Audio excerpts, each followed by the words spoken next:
YCP social media on చేస్తే చాలండి, ఒకటే సుత్తి. నేను అధికారం లేకొస్తే, నేను అధికారం లేకొస్తే, నేను అధికారం లేకొస్తేనే ప్రతి పోస్టు ఇదే కంటెంట్.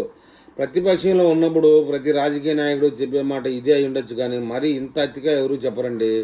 జగన్ కూడా ఇప్పుడు ప్రతిరోజు నేను అధికారం లేకొస్తే అంటూ తాను ఏమి చేయబోతున్నారో చెప్పేస్తున్నారు. ముందుగానే ఎడతిరిగి రాజారెడ్డి రాజ్యాంగమే అమలు చేస్తానని చెప్పగానే చెప్తా ఉన్నారు. మళ్ళీ సంక్షేమ పథకాలు అమలు చేస్తానని కూడా చెప్తున్నారు. సీఎం చంద్రబాబు నాయుడు మంత్రులు ఉన్నతాధికారులతో సహా అందరి పడతారట. వైసీపీ నేతలను జైలుకి పంపించిన పోలీసు అధికారుల చేత ఖైదీలందరినీ లైన్గా నిలబెట్టి పోలీసుల చేత సెల్యూట్ కొట్టిస్తూ వాళ్ళ కాళ్ళు పట్టిస్తారటండి. మరీ దారుణంగా ఉంది వైసీపీ సోషల్ మీడియాలో జగన్మోహన్ రెడ్డి సెటైర్లు. అధికారంలో ఉన్నప్పుడు సంక్షేమ పథకాలు, రాజకీయ కక్ష సాధింపులు తప్ప మరో ఆలోచన చేయనటువంటి జగన్ సీఎం చంద్రబాబు నాయుడు పాలనలో ప్రతి రంగము బస్టు పెట్టిపోతుందని, రాష్ట్రం సర్వనాశనం అయిపోతుందని ఆందోళన వ్యక్తం చేస్తా ఉండడం విశేషం. కామన్గా ప్రతిపక్షంలో ఉన్న ప్రతి వాడు అలా మాట్లాడడం కామనే, దాన్ని అయితే ఏం తప్పట్టాల్సిన అవసరం లేదు. కానీ నాడు తాను చేసిన తప్పులు పాపాలు అన్నిటినీ మర్చిపోయినట్లు జగన్ మాట్లాడుతూ ఉన్నారు.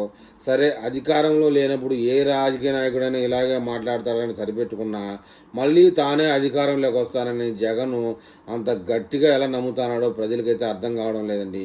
గత ఎన్నికల్లో తిరుగులేని భారీ మెజార్టీతో గెలిచిన జగన్ ఈసారి అంతకంటే దారుణమైన స్థాయిలో పడిపోవడం అనేది మామూలు విషయం కానే కాదు. ఒకవేళ జగన్ పాలన పట్ల ప్రజల్లో అసంతృప్తి నెలకొని ఉందనుకుందాం, వైసీపీ కనీసం 30-40 సీట్లనే గెలుచుకొని ఉండాలి. ఉదాహరణకు 2019 ఎన్నికల్లో జగన్ ప్రభంజనం కూడా ప్రజలు చంద్రబాబు నాయుడికి 23 సీట్లు ఇచ్చారు.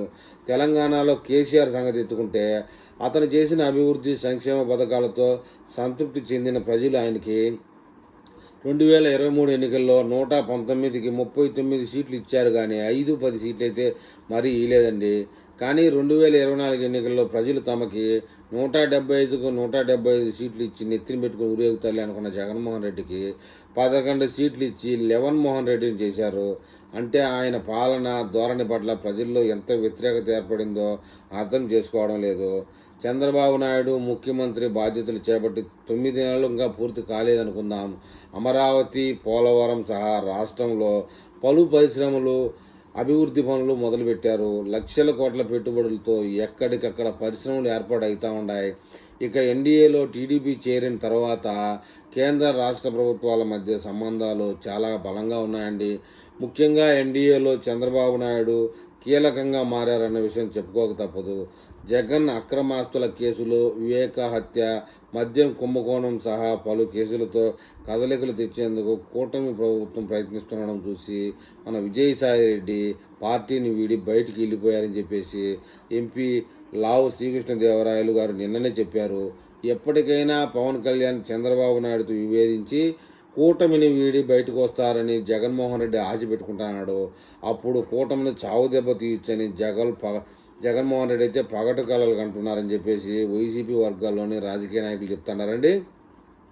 కానీ మరోసారి చంద్రబాబు నాయుడే ముఖ్యమంత్రి కావాలన్న విషయాన్ని ఆయన నాయకత్వంలో పనిచేస్తానని పవన్ కళ్యాణ్ స్పష్టం చేసి చాలాసార్లు చెప్పింది మనం మీడియా ముఖంగా విన్నాం.